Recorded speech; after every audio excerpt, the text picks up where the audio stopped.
Good morning students. Today I am going to teach Bharatiya Sahitya ki Ekta written by Nand Dulare Bajpayee. Dear students, this lesson comes under the first semester of all the University of Andhra Pradesh who are studying Hindi as a second language. Today lesson Bharatiya Sahitya ki Ekta written by Nand Dulare Bajpayee. He is born in the village of Mamrail in Unnao district of Uttar Pradesh. After completion of his study, he worked as a professor in Kashi University. In this lesson, we learn the unity of literature is national unity.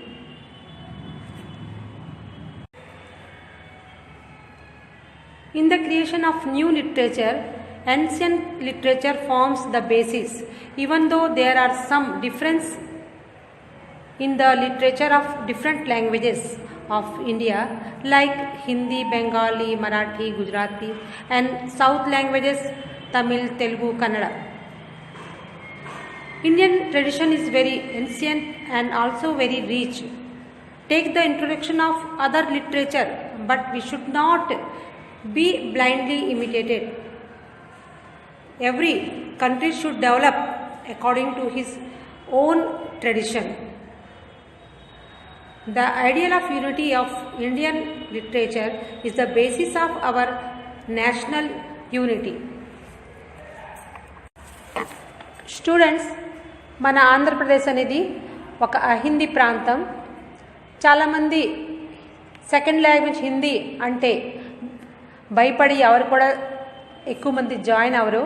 అందువల్ల ఈ పాఠాన్ని నేను సంక్షిప్తంగా సారాంశ రూపంగా నేను తయారు చేశాను. ఇది మీరు వినే తర్వాత ఈ పాఠంని చక్కగా అర్థం చేసుకొని పరీక్షలో ప్రిపేర్ అవ్వగలరు.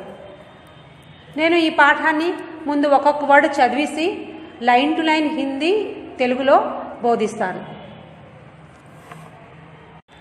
नंद दुलारे बाजपेयी का जन्म उत्तर प्रदेश के उन्नाव जिले के ममरेल ग्राम में सन 1906 को हुआ.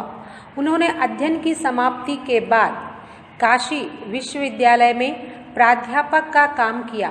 उनकी प्रमुख रचनाएं हिंदी साहित्य, 20वीं सदी, हिंदी साहित्य, नए प्रश्न आदि. నంద్ దులారే బాజ్పేయి యొక్క జన్మం ఉన్నావ్ జిల్లాలోన డిస్టిక్లోన మమ్రైల్ అనే గ్రామంలో ఉత్తరప్రదేశ్లో జన్మించారు.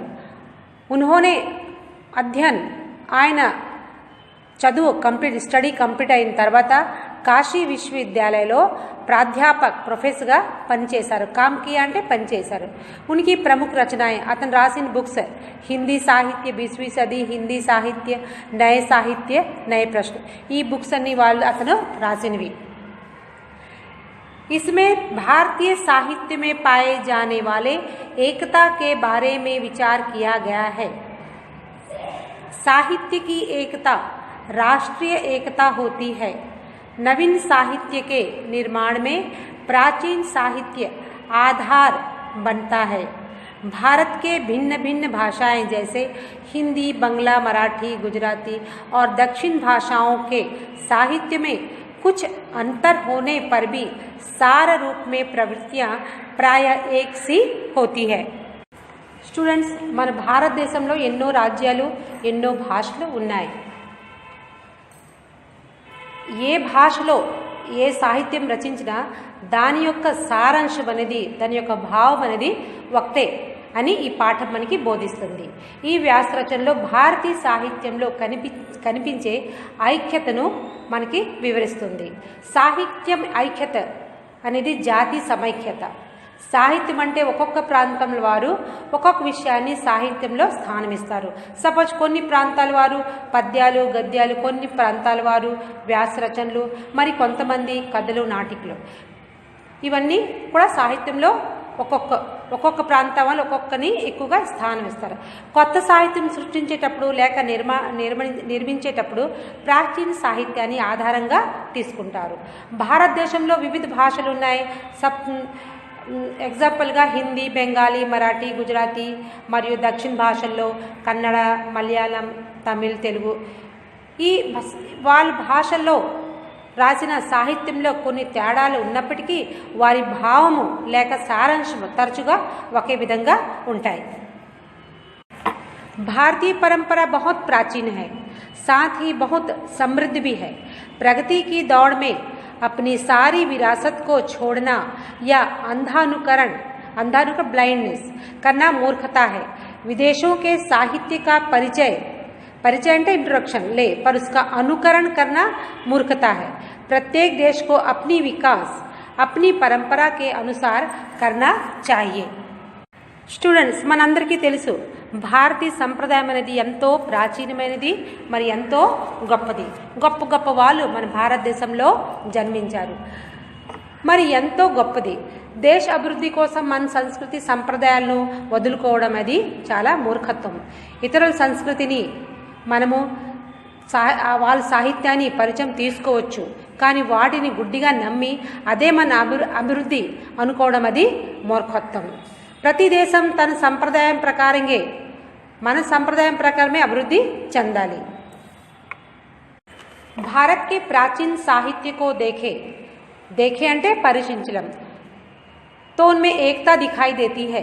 विभिन्न प्रदेशों में साहित्य के भिन्न भिन्न रूप जैसे कहानी, नाटक, निबंध आदि हो सकते हैं, पर उनमें भी एकता होती है. प्राचीन कवियों जैसे वाल्मीकि, कालिदास आदि का जन्म स्थान किसी भी प्रांत में हो, सारा देश उन्हें समान रूप से सम्मान की दृष्टि से देखता है. స్టూడెంట్స్, భారతదేశ ప్రాచీన సాహిత్యాన్ని మనం పరిశీలిస్తే వాటిలో ఐక్యత కనిపిస్తుంది. వివిధ రాజ్యాలలో కొన్ని రాజ్యాల్లో నాటికలు, వ్యాసరచనలు, సాహిత్యాలు ఉండవచ్చును, కానీ వాటిలో కూడా ఐక్యత మనకి కనిపిస్తుంది. వాల్మీకి, కాళిదాస్ ప్రాచీన కవులు ఏ రాష్ట్రంలో అయినా వాళ్ళు పుట్టిన భారతదేశం మొత్తంలో ప్రతి రాష్ట్రం వాళ్ళని గౌరవిస్తారు, సమానంగా వాళ్ళని మనము సమానం చేస్తాం. ఏ రాష్ట్రమైనా ఈ ప్రాంతం అనేది కాదు, ఏ ప్రాంతం అని ఎవరు గొప్ప వాళ్ళు ఏ ప్రాంతంలో పుట్టినా వాళ్ళని భారతదేశం మొత్తం వాళ్ళని గౌరవిస్తారు. हमारे देश में विविधता में एकता लाने की चेष्टा चिरकाल से होती रही. इस कार्य में हमारे साहित्यकारों का विशेष योग అంటే సహకారం. वैदिक साहित्य द्वारा संपूर्ण देश में एक धार्मिक भावना, यज्ञ पद्धति, सरकारी विधियां एक समान है. रामायण का प्रचलन जितना उत्तर भारत में है उतना दक्षिण भारत में भी है. जो भी साहित्य किसी भी राज्य का हो या प्रांत का सार रूप में एक ही भाव को दर्शाता है. भारतीय साहित्य की एकता का आदर्श हमारी राष्ट्रीय एकता का आधार है. మన దేశంలో భిన్నత్వంలో ఏకత్వం తీసుకురావాలని ఎన్నో ప్రయత్నాలు ఎప్పటి నుండి జరుగుతున్నాయి. ఈ పనిలో మన రచయితలు, సాహిత్యకారులు వాళ్ళ యొక్క సహకారం అనేది ప్రత్యేకంగా ఉంది. వైదిక సాహిత్యం ఉంది. దీని ద్వారా భారతదేశంలో ఒకే విధమైన మతపరమైన ఆలోచనలు కలిగి ఉంటాయి. ప్రభుత్వ విధానాలు, నియమాలు దేశవ్యాప్తంగా ఒకేలా ఉంటాయి. ఈ విధంగా చూస్తే భారతీయ సాహిత్యంలో ఉన్న ఐక్యత ఆదర్శము మన జాతీయ సమైక్యతకు ఆధారం అని మనము అనుకోవచ్చు. స్టూడెంట్స్, ఈ లెసన్ మీకు బాగా అర్థమై ఉంటుంది. దీన్ని సబ్స్క్రైబ్ చేసుకోండి. మిగతా లెసన్స్ కూడా మీరు ఈ ఛానల్లో చూసుకోవచ్చు. Good morning students. Today I am going to teach भारतीय साहित्य की एकता written by Nand Dulare Bajpayee. Dear students, this lesson comes under the first semester of all the University of Andhra Pradesh who are studying Hindi as a second language. Today lesson Bharatiya Sahitya ki Ekta written by Nand Dulare Bajpayee. He is born in the village of Mamrel in Unnao district of Uttar Pradesh. After completion of his study, he worked as a professor in Kashi University. In this lesson, we learn the unity of literature is national unity.